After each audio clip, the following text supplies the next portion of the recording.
Governance and performance is a key issue for companies, and boards of directors really need to focus on how do they add sustainable value for their stakeholders.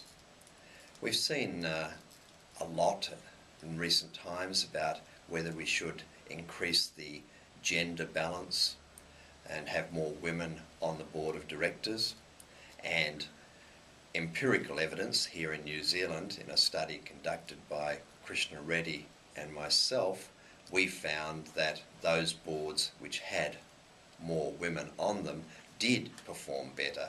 So I think that's good empirical support for what the New Zealand Stock Exchange is doing.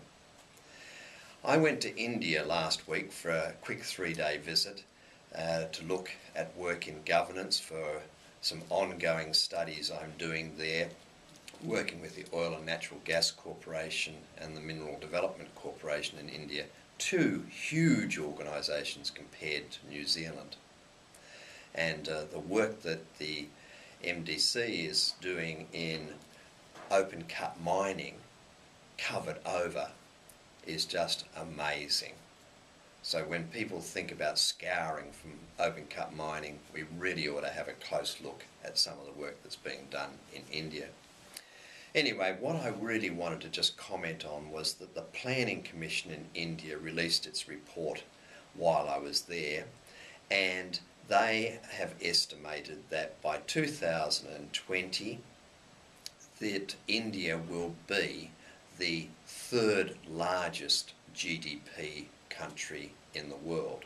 That's not necessarily the wealthiest, but will have the third largest GDP, and this is achievable at a growth rate of around 8%.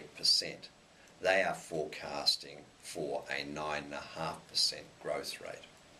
It does say to those in the Western countries that we have an awful lot to learn from North Asia, China, and from South Asia, India, in terms of a philosophical understanding of what corporate governance is and how growth can be achieved.